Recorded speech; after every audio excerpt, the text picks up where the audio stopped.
Senhor, te quero ouvir tua voz. Senhor, te quero mais.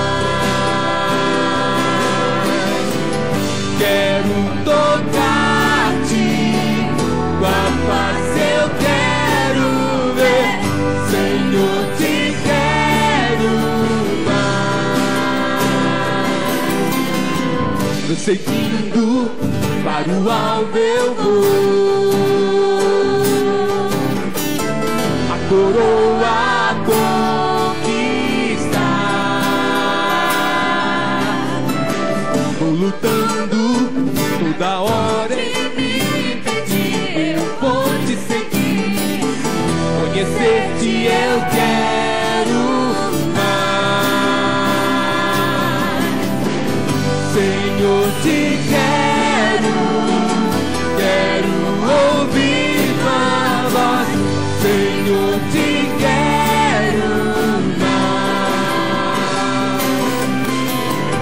Quero tocar-te, tua face eu quero ver. Senhor, te quero mais.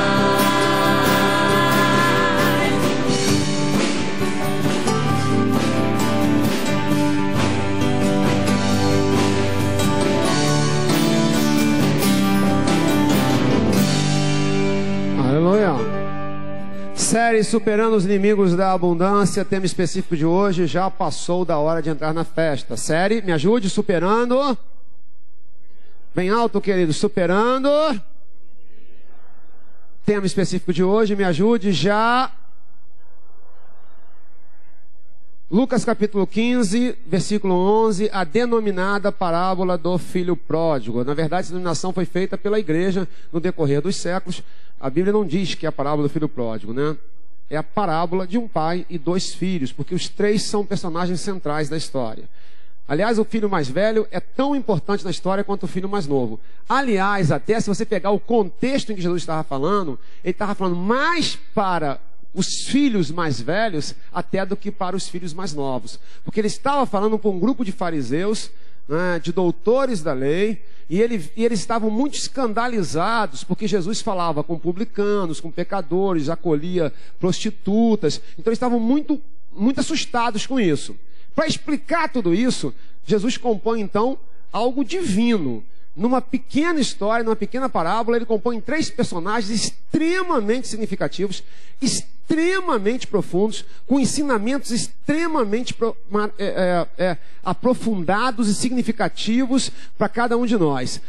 Eu já preguei várias vezes sobre esse texto, ainda vou pregar várias vezes em nome de Jesus, se Deus assim me conceder essa tal honra, e a cada vez vou ter coisas novas para falar, porque os personagens são realmente impressionantes, a história é realmente impressionante. Abra o seu coração, a palavra do Senhor já está sendo pregada. Continuou, Lucas 15, versículo 11, você pode acompanhar com a gente aqui na projeção, se desejar. Certo homem tinha, vamos cascadura, certo homem tinha 2 filhos. O mais moço deles disse ao pai: dá-me a parte dos bens que me cabe.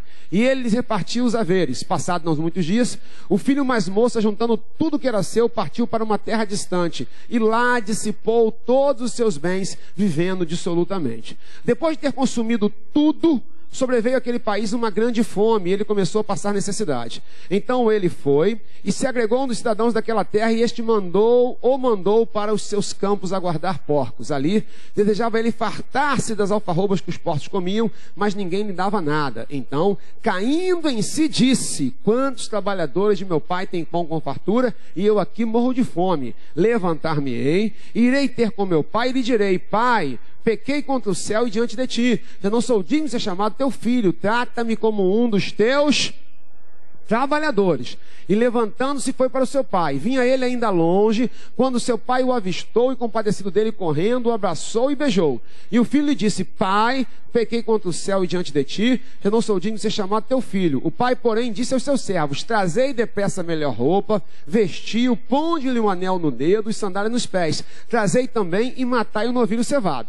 Comamos e regozijemos, porque esse meu filho estava morto e reviveu, estava perdido e foi achado. E começaram a regozijar-se. Ora, o filho mais velho estivera no campo, e quando voltava, ao aproximar-se da casa, ouviu a música e as danças. Chamou um dos criados e perguntou-lhe que era aquilo. E ele informou: veio teu irmão, e teu pai mandou matar o novilho cevado, porque o recuperou com saúde. Ele se indignou e não queria entrar. Saindo, porém, o pai procurava conciliá-lo. Mas ele respondeu a seu pai: há tantos anos que te sirvo, sem jamais transgredir uma ordem tua, e nunca me deste um cabrito sequer para alegrar-me com os meus amigos. Vindo, porém, esse teu filho, que desperdiçou os teus bens com meretrizes, tu mandaste matar para ele o novilho cevado. Então lhe respondeu o pai: meu filho, tu sempre estás comigo, tudo que é meu é teu. Entretanto, era preciso que nos regozijássemos e nos alegrássemos, porque esse teu irmão estava morto e reviveu, estava perdido. Senhor Deus e Pai, fala aos nossos corações, derrama o teu poder, a tua graça, capacita, fortalece. Fala conosco, Pai, em nome de Jesus. Todo o povo de Deus diga amém e amém. Sei que estamos assistindo aí, né? Que Deus te abençoe também em nome de Jesus. Essa é, na verdade, a parábola de um pai e dois filhos, porque os três são personagens centrais e fundamentais. O pai é evidente, representa Deus. O pai representa... E o filho mais novo representa quem? E o filho mais velho representa quem? Na verdade, o filho mais velho e o filho mais novo são personagens compostos por Jesus. Isso é uma parábola, não é uma história que ele trouxe de algum lugar verídico que aconteceu. Ela é uma história absolutamente factível, porque ela acontece. Mas ele não estava se reportando a uma história que tivesse acontecido. Ele cria uma parábola. E cria dois personagens fundamentais. Por quê? Porque esses dois personagens, o filho mais novo e o filho mais velho, representam a mim e a você. Muitos de nós vamos descobrir aqui hoje pela manhã que somos a cara do filho mais novo. Me ajude que somos, se tiver honestidade e coragem para fazê-lo. Muitos de nós vamos descobrir que somos a cara do filho mais velho. E muitos de nós vamos ficar chocados ao descobrir que nós somos a cara do mais novo e do mais velho. Porque temos muito de um e de outro. Mas todos nós, se tivermos, repito, sinceridade e coragem, vamos nos identificar. Porque realmente são personagens compostos pela mão de Deus, pela sabedoria divina. A história é muito clara. E você conhece, preciso repetir aqui agora. Tá? Um pai, dois filhos, o mais novo vira para ele e fala assim: pai, me dá a minha herança. O pai não tem herança nenhuma para dar para ele, porque o pai não morreu, mas dá. Mesmo assim dá. O filho pega toda uma grana, uma baita de uma grana, e vai. E vai para o mais longe possível. E lá ele queima tudo. Ele gasta tudo. Quando ele gasta tudo, vem fome sobre aquele lugar, ele se vê em miséria, ele lembra da casa do pai. E ele fala: puxa, na casa do meu pai até os trabalhadores tem pão com fartura. Vou voltar para o meu pai. Vou pedir desculpa, vou pedir para me tratar como um trabalhador, mas que pelo menos ele me receba. Ele volta. Quando ele volta, o pai já estava esperando. Porque o texto deixa claro que o pai o avistou de longe, porque já o estava esperando. Esse tempo todo o pai nunca tinha desistido dele. Ele volta, o pai então o recebe, não questiona, não pergunta, não faz indagações, apenas recebe de braços abertos. O famoso braço aberto, quanta coisa cabe num abraço. Né? Cabia amor, cabia afeto, cabia carinho, perdão, cabia um mundo de coisas naquele abraço ali do pai com o filho. E o pai então manda dar uma festa. Pega o novilho cevado e manda dar uma festa, manda botar sandália nos pés, roupas novas, anel no dedo. Nesse ínterim, está chegando quem? Me ajude.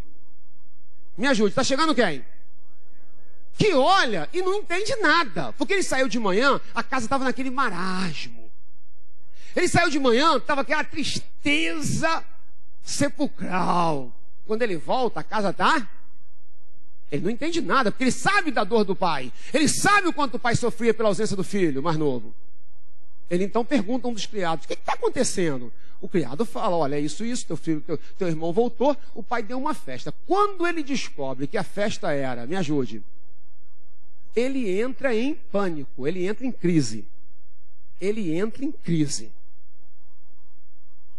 E aí aflora tudo que já estava dentro dele, porque a crise não produz algo novo. A crise só faz aflorar o que já estava dentro de mim.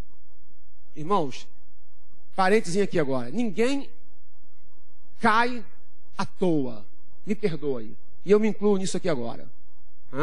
Quando alguém chega em você e fala alguma coisa de alguém, de um pastor, e você aceita, ou de quem quer que seja, no fundo, não é porque ela criou em você uma revolta, ela só fez aflorar o quê? Que já existia. E se não tem, não vai. Há uma frase de Shakespeare tremenda, talvez na peça que eu mais gosto dele, que é Otelo. O pessoal gosta muito de Romeu e Julieta, eu gosto mais de Otelo. Eu não vou te explicar todo Otelo aqui agora, mas Otelo é um general e ele é induzido por Iago a achar que a sua esposa o estava traindo, e não estava. Iago era um filho do capeta mesmo. E ele induz de tal maneira Otelo a achar que a esposa estava o traindo, que Otelo, desesperado, amando a esposa, mas desesperado, ele chega... Porque Iago prepara a coisa tão bem preparada que Otelo tem provas de que a esposa traía. E pior que as provas eram mentirosas. Eu desconfio até das provas, irmãos. Porque eu só não desconfio do que Deus fala. Diga aleluia aí. Porque até provas são mentirosas muitas vezes. Aí ele mata a esposa. Ele mata. Depois de matar, quem chega? Iago. E aí toda a história é desvendada. E Iago tem uma frase terrível que diz assim: eu? Porque fala assim, você seduziu Otelo, você conduziu Otelo, você manipulou Otelo. Iago para e diz assim, eu fico imaginando a cara do safado, né? O próprio demônio encarnado ali, assim, ele diz assim, eu apenas falei, repita, o que ele... Você conhece a frase, porque essa frase depois ficou popular. Eu apenas falei o que ele queria ouvir. Exatamente aqui. Volta para cá. Ele não fica em revolta. Na verdade, ele joga para fora o que estava dentro dele. Aí ele começa. Mas eu sempre cumpri. Nunca descumpri nenhuma norma tua. Sempre obedeci tudo. E tu não me deu nunca nem um cabritinho miserável. Nada. E para esse teu filho vagabundo que gastou tudo com prostituta e tal. Aí o pai tenta conciliar o filho mais velho. E fala, vem cá, meu filho, calma aí, rapaz. Que negócio é esse? Tudo que é meu é teu, não é nada disso e tal. Bom, tendo feito a explicação geral, irmãos, eu posso entrar e a gente vai então poder desenvolver hoje falando sobre os inimigos da abundância. Você vai entender como há inimigos aqui que precisam ser vencidos. Se eu não vencer esses inimigos, não adianta que a minha vida não terá abundância. E a nossa vida vai ter abundância. Diga aleluia. A primeira parte é a perdição do filho mais novo. Fale comigo, vai. Não, igual cascadura. Vamos lá, pessoal, vai. A perdição. Eu não posso ficar 2, 3 dias sem vocês, vocês ficam assim, né, e tal. Aí tem que voltar, vocês têm que aprender a falar. Vamos aprender a falar, não, vai. A perdição do filho mais novo, tá? Representada por esse filho chamado filho pródigo. Um cara amoral, porque ele era um garoto amoral mesmo. Deixe-me explicar 3 características dos filhos pródigos. Se eu tenho essas características, é porque isso me aproxima dele. Foi feito de propósito de Deus, por Jesus, para a gente entender. E se tiver coragem, dizer assim, meu Deus, eu também sou assim. A primeira característica de um filho pródigo, você está entendendo? Diga aleluia aí, vai. De alguém que se parece com esse personagem aqui, é o egoísmo extremado. Fale comigo. Fale comigo. Por quê? Ele quer viver a vida. La vida louca. Ele quer arrebentar. Ele quer queimar tudo que puder. Ele quer todas as mulheres do mundo. Ele quer todas as farras possíveis e imagináveis. Ele quer viver do jeito dele. Esse anseio de vida, irmãos, é algo que todos nós temos. Tá? Eu também quero viver. Quem também quer viver muito, diga aleluia aí. A gente fala, um ano de abundância, é isso, eu quero viver em abundância, diga aleluia aí, vai. Só que no caso dos filhos pródigos, dos filhos mais novos, cristãos com a cara desse camarada, há um egoísmo exacerbado. Ou seja, eu quero aproveitar a vida, até aí tudo bem. Eu quero viver a vida, até aí tudo bem. Mas, custe o que custar, passe por cima de quem passar, e não me importa se você vai ficar arrebentado no caminho. Ele não se preocupa com o pai. Ele fala assim, pai, me dá a parte dos bens que me cabe. E se o pai vai sofrer? Se exploda. Se o pai vai ficar chorando? Se exploda. Irmãos, olhe para mim. Há uma característica de 3 que eu quero ressaltar agora, que me faz pensar se eu não tenho muito de filho pródigo. É o egoísmo. Fale comigo. Não me importa se aquilo que eu falo é mentira. Eu quero atacar aquela pessoa. Não me importa se até é verdade e eu vou machucar alguém. Se eu estou denigrindo uma família. Irmãos, um cristão, se ele passar na rua e ver um cara com uma outra mulher, ele não chega na esposa do cara e fala. Ele toma atitude, evidente. Mas ele não faz isso. Por quê? Porque ele visa a família. O filho pródigo não está nem aí para ninguém. É o eu. O egocentrismo, o eucentrismo, sou eu e o mundo que se acabe. A segunda característica, irmãos, é uma necessidade de distanciamento. Fale comigo, uma necessidade de... Ele chega para o pai e diz assim, pai, me dá o que é meu, né? Vai, pai, vai. E diz o texto que ele vai para... Repare, ele não só quer gastar e queimar porque ele é egoísta. Ele quer fazer isso o mais longe possível. Por que ele quer ir para tão longe? Porque ele não quer ter nenhum tipo de memória do pai. Ele não quer ter nenhum tipo de proximidade com o pai. Qualquer pessoa que represente um obstáculo para o seu egoísmo, ele quer distância. Você entendeu? Diga amém aí. Por isso que é tão comum... Diga amém, amados. Você em casa também. Por isso que é tão comum quando o marido enlouquece, ele quer distância da esposa. Porque a esposa representa Deus para ele. Ele quer... A pessoa, quando ela quer... Há uma pessoa que eu amo profundamente. Posso até falar o nome, mas não vou falar. Porque ela já deu um testemunho. É uma mulher de Deus... Uma mulher de Deus, hoje cheia do poder de Deus, e ela falou que nos momentos de loucura dela, ela deu um testemunho no encontro de mulheres, ela falou isso. Ela falou que a última pessoa no mundo que ela queria ouvir falar era de mim. Não porque eu tenha alguma coisa especial, mas porque eu representava naquele momento um ponto de negação porque ela queria, de negação para o egoísmo dela. Ela queria viver a vida e eu era um obstáculo para isso. Então, essa pessoa quer se distanciar o mais possível da igreja, o mais possível do pastor, o mais possível do marido, quanto mais longe, melhor. Porque ela quer romper com tudo que possa ser um obstáculo para o egoísmo dela. E terceiro de 3 características, irmãos, essas pessoas têm por tendência esgotar tudo que tocam. Fale comigo, esgotar, bem alto, diga assim, esgotar tudo o que tocam. Fale comigo bem alto, vai. Mais uma vez, bem alto, solta a voz, vai. Por quê? Diz o texto que depois de ter consumido tudo, o consumido tudo no original dá a ideia de alguém que raspou o tacho. De alguém que bebeu o líquido, sorveu até a última e ficou assim, ó. Não restou nada. Toda vez que a gente lê esse texto, é muito natural que a gente pense que ele consumiu tudo que era material. E ele consumiu todo o dinheiro do pai, ele queimou. Ele conseguiu acabar com uma fortuna. Mas ele não consumiu só tudo que era material. Ele consumiu tudo que havia dentro dele. Ele se consumiu. Ele se consome de tal maneira que ele vai fazer o que para os judeus era o pior de todos os trabalhos, o mais desonroso, que era cuidar de porcos. Seria como alguém aqui, queridos. Seria como um pastor e trabalhar na esquina como um prostituto. Como um traficante. Pense num homem que esteve pregando a palavra de Deus e agora você vê numa esquina vendendo o seu corpo. Algo parecido com isso. De tanto que ele não consumiu só tudo que ele tinha, ele consumiu a si mesmo. Porque essa é uma característica típica desses filhos pródigos. Deixe-me pular para a segunda parte, para falar sobre 3 características dos filhos mais velhos. Me ajude, 3 características.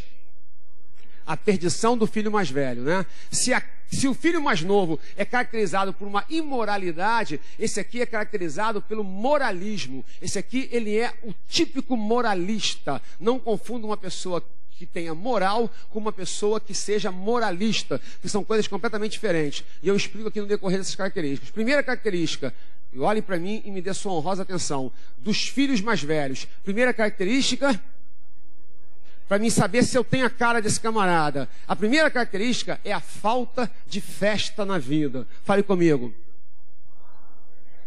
Isso é pancada, irmãos. Me dá aqui o seu olhar aqui agora. Você está escrevendo? Pare de escrever um pouquinho agora. Você está anotando aí a mensagem? É bom. Mas me dá um minuto da sua atenção aqui agora, sem escrever nada. Olhe para mim. Falta de quê? Olhe para mim. Ele vai trabalhar, a casa está um velório. Ele volta, sabe o que ele espera? Ele espera o quê? Um velório. Se ele tivesse chegado em casa e o irmão estivesse lá, mas tudo continuasse um velório, ele ia dizer assim, não, compreensível. E dentro dele ele ia ter um prazerzinho. Quando ele volta, a casa está. Olhe para mim. Quando ele volta, a casa está. Ele entra em crise. Sabe por que ele entra em crise? Porque ele faz parte de um grupo de pessoas, de cristãos. Porque aqui é para o povo de Deus, hein? Essa mensagem é domingo de manhã, não é nem de domingo à noite. Pode ser pregado domingo à noite, mas ela é domingo de manhã mesmo. Para membresia. Esse camarada aqui é membro de igreja.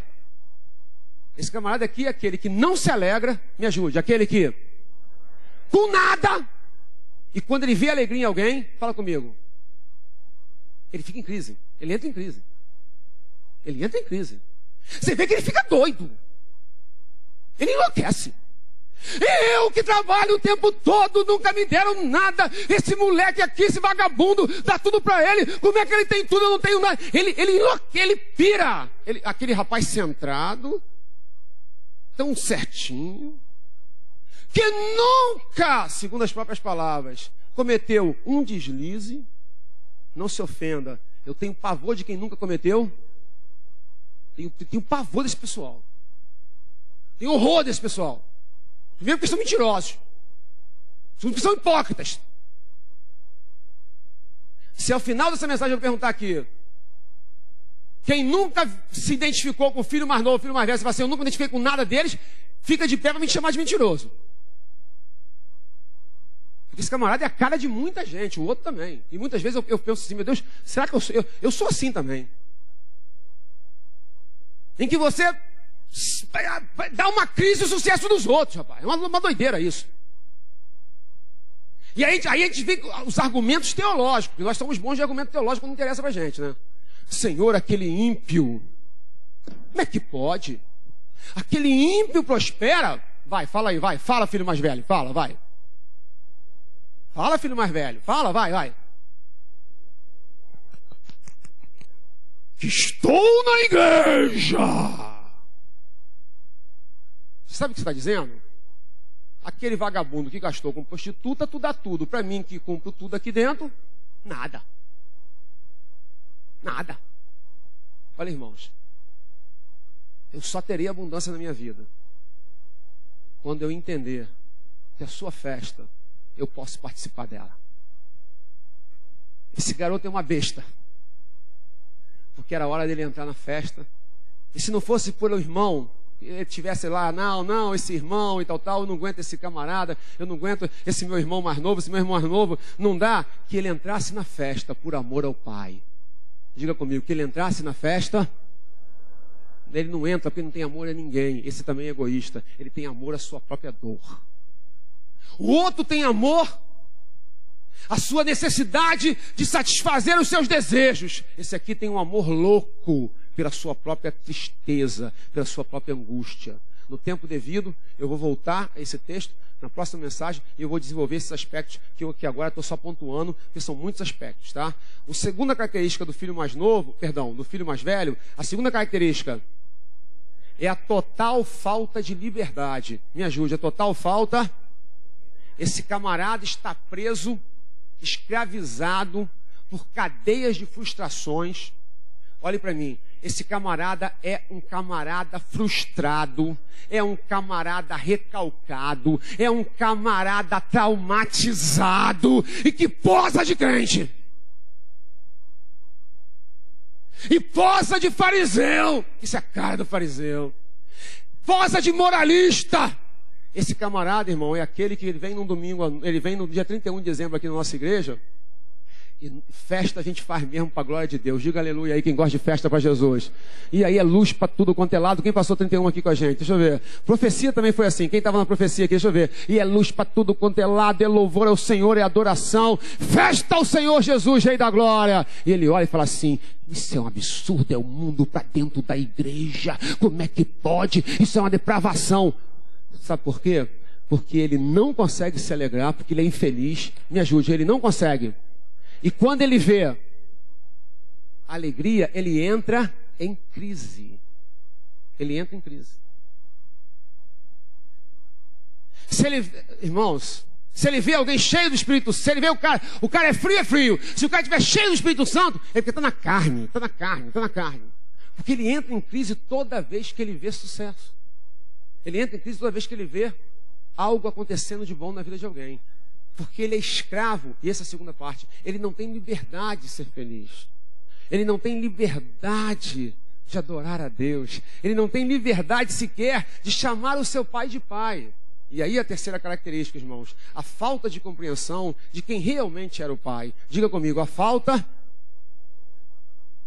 Fale assim comigo, vai. A falta de compreensão... Olhe para mim, ele vira, ele vê, o que está acontecendo? A festa para o teu irmão, ele entra em crise, ele entra, aí ele não quer entrar na festa, mesmo, ele não quer entrar, você conhece gente assim, não julgue, se coloque, faça melhor, se introduza na situação, em que você está chateado, está triste, e quando você vem uma festa, você fica quase que ofendido. Como se o mundo não pudesse comemorar porque você está infeliz. E aí o que é pior? É no seio da família, às vezes é dentro da igreja, e o pessoal está adorando. No início do evangelho, permita-me um parênteses aqui agora, quando eu via assim, Deus derramando e aquela pessoa travada, eu ficava meio irritado com ela. Hoje eu fico compadecido, de coração, irmãos. Porque eu penso assim, meu Deus, a festa do Senhor está acontecendo, diga comigo. E ela continua aonde? Sempre fora da festa. Quer saber? Ano da abundância, eu vou entrar na festa. Quem vai entrar na festa, amado? Porque a festa é do Senhor, diga aleluia. Que Deus criou para celebrarmos. Deus é um Deus de festa, pessoal. No Velho Testamento instituiu um monte de festas. Nós é que entramos num moralismo ridículo. E tudo que parece que é alegria virou sinônimo de associação ao pecado. Aí a pessoa vai num aniversário, tem uma dança lá e já começa a achar que é aquilo do capeta. Só porque a pessoa está se alegrando. Claro que tudo com bom senso, você termina e etc. Mas até no seio da família, até no seio da igreja. Então, às vezes tua mulher está feliz, você chega e contamina ela com a tua tristeza. Vendo os filhos estão felizes, a mãe chega, o pai chega e acaba a alegria. Porque você é isso, você é aquilo. Deus nos convida a entrarmos na festa, diga aleluia. E se eu ver a sua alegria, eu não posso estar em crise, tenho que ficar mais alegre. A segunda, eu tenho que ter liberdade para ser feliz. E a terceira, eu preciso saber quem é o meu pai. Diga assim, quem é o meu pai? Aí o pai vem, o pai é pai, né, rapaz? O pai é pai, Deus é Deus. Porque ele pode falar assim, então fica do lado de fora mesmo, o problema é teu. Quem tinha vontade de falar isso? Vai, levanta a mão, deixa eu ver, vai, levanta a mão. Não tinha vontade de falar assim, não, fica mesmo do lado de fora, vai, fica aí, fala. Mas o pai não faz, o pai vai lá e fala assim, meu filho, vai. Entra, cara. Olha a festa, entra. Mas você nunca me deu nem nada. Aí o pai vira para ele e fala assim, meu filho, tudo que é meu, fala comigo, é teu. Sabe quem nunca entendeu, irmãos? Ele não vê o pai como pai, ele vê o pai como patrão. Olhe para mim. Repita a frase comigo. Ele não vê o pai, ele vê o pai. Porque o patrão é quem paga salário. O patrão é quem dá um bônus. O patrão é quem dá uma comissão. O pai dá a herança. É isso que o pai fala. Tudo que é meu, você quer, cara, vai lá e mata o boi. Festeja. Você não tem que esperar. O que é meu é teu. Mas ele quer mesquinharia. Ele está preocupado, e nós somos assim, irmãos. Estamos preocupados em receber algo de Deus, e se Deus deu algo para outro que não deu para mim, eu entro em crise. entendendo que, na verdade, eu sou filho. Eu tenho muito mais do que algo aqui ou algo ali, do que uma bênção hoje, uma bênção amanhã. Eu tenho a herança. Dá um aleluia aí, queridas. Dá um aleluia aí. Terceira parte, irmãos, que não adianta eu falar das características do filho mais novo e do filho mais velho, se eu não falar como eles foram salvos. Então, terceira parte, a salvação do filho mais novo. Vai comigo, vai. Bem alto, vai. Ah. Não dorme não, vai. Ah. Como é que os filhos mais novos podem ser salvos? Pastor, eu sou egoísta. Pastor, eu tô doido para chutar o balde e arrebentar. Pastor, eu quero distância de tudo que está aqui. Pastor, eu sou muita cara desse filho mais novo. Como é que eu posso ser salvo? Irmãos, um encontro com o real significado do mundo. Repita a frase comigo, vai. Um encontro com o real significado do mundo. Vou repetir, vai. Um encontro com o real significado do mundo. Não entendeu? Vai entender. Ele está em casa, olhe para mim, olhe para mim. Ele está em casa, ele está onde? Aí ele olha para o mundo e fala assim, eu preciso ir para o mundo. Eu tenho que aqui em casa, que não dá. Isso aqui é uma porcaria. Lá eles estão vivendo. Está uma reportagem na Veja da semana passada, mais um parênteses aqui agora, em que mostrou que mais de 70% das pessoas que frequentam o Facebook, toda vez que acessam o Facebook, saem deprimidas. Ou com uma tendência à depressão, ou com uma tristeza. Sabe por quê? Tem ideia? Não. Que a maioria das vezes que vai no Facebook volta triste. Sabe por quê? Não. Porque vai no Facebook e vê assim, pastor Marcos na praia. Aí o cara olha e fala assim, pô, tô em Cascadura, Mercadão de Madureira. É? Incrível a pesquisa, irmãos. Pesquisa, não é chute não, tá? Aí olha, vê o Eduardo no cinema. No cinema, né? Diz que uma das coisas que mais deprime as pessoas é quando vê alguém mudando o status de namorados no Facebook. Diz assim, fulano está com compromisso sério, como é que chama? Pessoal do Facebook, vai. Não mente não, agora fala, vai. Não é pecado não, é compromisso sério mesmo. Então, por exemplo, João está com um compromisso sério com a Maria. Diz que a Paula fica... Ela fica numa revolta desgraçada. Por quê, irmãos? Por quê? Nós somos invejosos. Porque a tua felicidade me coloca em crise. E aí, queridos, contextualizando aqui o filho mais novo, como é que ele pode ser salvo? Ele olha, e aí a questão do Facebook, por quê? Porque as pessoas têm tendência a colocar no Facebook só o recheio do bolo, né? Quando tu vai ver o bolo inteiro, ele está apodrecido, né? O cara está lá na praia, não é o caso do pastor Marcos Sena, mas está lá na praia, aí tal. Se tu pudesse ver ele dentro de casa, tu ia ver o que acontece, né?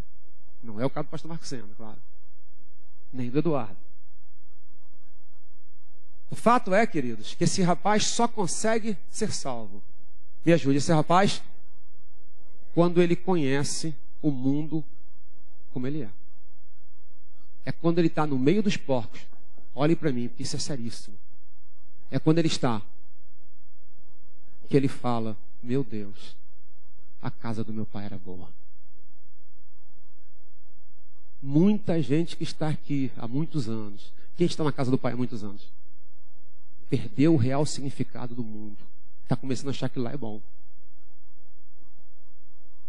E muitos têm que se arrebentar, têm que virar porcaria no meio dos porcos, para lá fora fazer a segunda parte da salvação. Real significado do mundo, segundo o encontro com o real significado da casa do Pai. Diga, um encontro. Isso é tremendo, irmãos. Fale comigo, um encontro com o real significado da casa do Pai. Muitas vezes, só depois que você perde tudo, vai parar no meio dos porcos e você fala assim, a casa do meu pai era boa.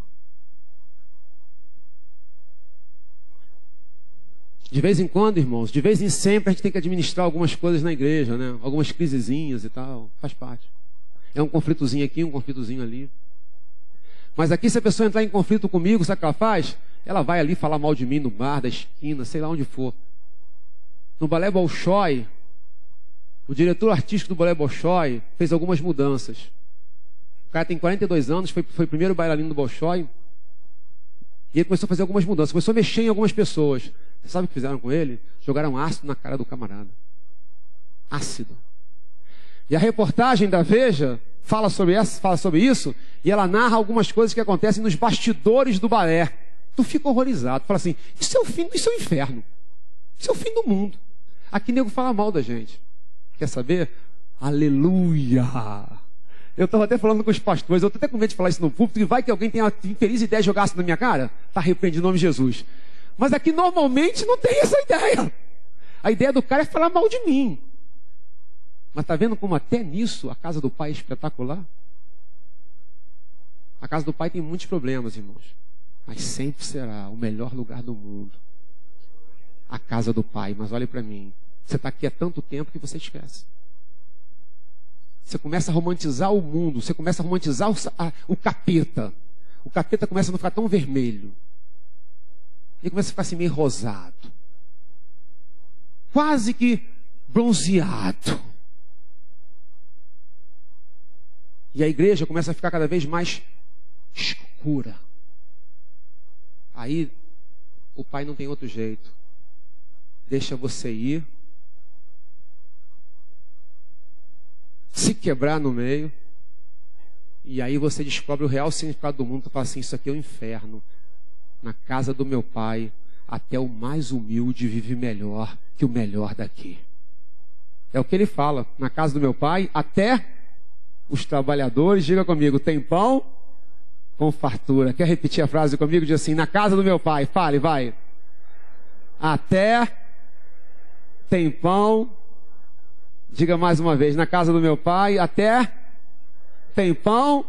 E a terceira característica para fazer voltar, irmãos, desse jovem, desse filho mais novo, é que ele se encontra consigo mesmo. Um encontro com o real significado do seu eu. Um encontro com o real significado. Diz o texto que ele estava fora do eixo. Diz o texto que ele estava, te provo, esse meu filho estava perdido e foi achado. E diz o pai ainda mais, diz o texto melhor dizendo, caindo em si. Caindo, olhe para mim, caindo, esse rapaz estava fora do eixo. Por que ele estava fora do eixo? Romantizando o mundo, fale comigo, e satanizando a casa do Pai. A casa do Pai é e sempre será a casa de Deus. A quarta e última parte, irmãos, é a salvação do filho mais velho. Fale comigo. Bem alto, vai, queridos, vai. 3 itens que no tempo devido eu vou desenvolver. Primeiro, pela descoberta. Como é que esse é salvo? Esse é salvo pela descoberta da sua real relação com o irmão. Quem realmente é o irmão? Olhe para mim. Ele chega para o pai e fala assim, esse teu filho, repita, vai, que gastou tudo com meretrizes. O pai vira e fala para ele assim, esse teu irmão. Eu comecei o texto de propósito falando o seguinte, lá em 1 João, ninguém pode amar a Deus que não vê, se não amar ao seu irmão que vê. Porque Deus é amor. Você jamais terá abundância enquanto seu coração encarar o seu irmão como um estranho, como um adversário. Quando eu entender que a igreja é o corpo de Cristo e que você é meu irmão em Cristo, e eu posso até não concordar com o que você faz, ele não tinha que concordar com o que o irmão fez. Eu participar da sua alegria, e eu aprender a te amar, que não significa concordar com as suas atitudes, eu verei a abundância. Dá um aleluia aí, amados. Um encontro com o real significado do irmão, a real relação com o irmão. 2, descoberta da sua real relação com o pai. E aí é muito parecido com o filho pródigo, com o filho mais novo. Repito aqui agora. Esse filho, o mais velho, encarava o pai como patrão e não como pai. Diga assim, Deus não é meu patrão, diz Deus é meu pai. Diga. O pai também manda, mas o pai ama. Dá um aleluia aí, amados. Veja que diferença, irmão. Nesse sentido é melhor ser filho pródigo. Porque o filho pródigo, na miséria, ele pensa no pai como pai. E ele crê na misericórdia do pai. E ele diz: voltarei para o meu pai e lhe pedirei perdão. Ele acredita que o pai pode perdoar. Esse aqui vê o pai como carrasco. Na sua mente, o pai é um camarada que é puro rigor. Um camarada sem misericórdia. Porque muitos veem Deus assim, como alguém que está sempre pronto a punir, pronto a dar uma cacetada. Deus é Deus, mas Deus é meu Pai, que me ama, que quer que eu entre na festa, que quer que eu retorne para casa. Diga aleluia, queridos. E o terceiro, também como filho mais novo, esse aqui tem pela descoberta a sua relação consigo mesmo. Aquele precisava descobrir o mundo para se descobrir, a realidade do mundo para descobrir quem ele era. Esse aqui é diferente. Ele precisa descobrir a sua própria relação familiar com o irmão e com o pai para descobrir quem ele próprio é. Olhe para mim, irmãos. É hora de eu entrar na festa. É hora de eu parar de ficar de fora. É hora de eu parar de entrar em crise toda vez que eu vejo alguém bem-sucedido. É hora de entrar na festa. É hora de ver a alegria do meu cônjuge e me alegrar com ela. Olhe para mim, porque isso já aconteceu comigo. Você está sofrendo, repita comigo, vai. Você está. E aí o teu cônjuge está feliz. Fala comigo. Ele está? E você fala assim no seu coração: como é que pode? Mas isso é um absurdo. Não tem sentimento. Olha, querido, se ele está feliz, eu vou entrar nessa festa aí em nome de Jesus. É hora de entrar na festa, queridos. Deus está me chamando. Para de ficar ao redor. Para de entrar em crise. Analise-se. Tenha coragem. Entre na festa. Feche seus olhos. Nós vamos clamar o nome de Jesus. Pessoal do serviço de culto, venha para cá, por favor. Nós vamos participar da ceia do Senhor. E eu creio que nessa manhã, filhos mais novos serão resgatados, voltarão para a casa do Pai. E filhos mais velhos serão transformados, entrarão na festa. Eu creio. Eu creio que é ano de abundância. E eu vou entrar na festa da abundância. O pessoal do Tríade chega para cá também, por gentileza. Quem pode participar da mesa do Senhor? Todos que têm Jesus Cristo como seu Senhor e Salvador. Se você pertence a uma outra denominação, você também pode, desde que você tenha Jesus como seu Senhor e Salvador. A Bíblia diz: examine-se, pois, o homem a si mesmo. Então eu não vou examinar você, nem ninguém vai examinar você. É você que se examina e eu me examino. E se houver algum motivo de arrependimento, faça agora. Peça perdão a Deus. Talvez você esteja dizendo: Senhor, eu sou egoísta. Senhor, eu não estou nem aí para os outros.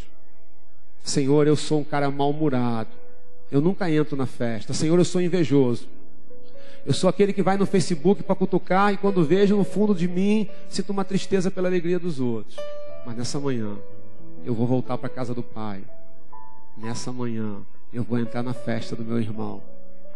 Não significa concordar com ele nem com as atitudes dele. Mas se Deus o está abençoando, louvado seja o nome do Senhor. Eu quero também provar dessa bênção. Não me interessa se ela é merecedora, se não é merecedora, porque isso pertence a Deus, não pertence a mim. Mas eu quero participar dessa festa. Vamos fazer o serviço? Vamos cantar mais uma vez, novo dia, novo tempo. Enquanto os nossos oficiais vão entregando para você, nossos obreiros e obreiras. Pegue os elementos, pegue o pão, pegue o vinho, não coma, não beba. Nessa manhã, vamos vencer o inimigo da perdição. Eu não vou ficar perdido. Nem no meio de uma vida dissoluta e imoral, nem numa vida de moralismos. Eu vou viver a abundância. Eu sou livre para ser feliz. Você é livre para ser feliz. Diga aleluia. Você assistiu um DVD da Igreja de Nova Vida Ministério é de Deus. Visite nossa livraria e adquira outras mensagens que também irão abençoar muito a sua vida.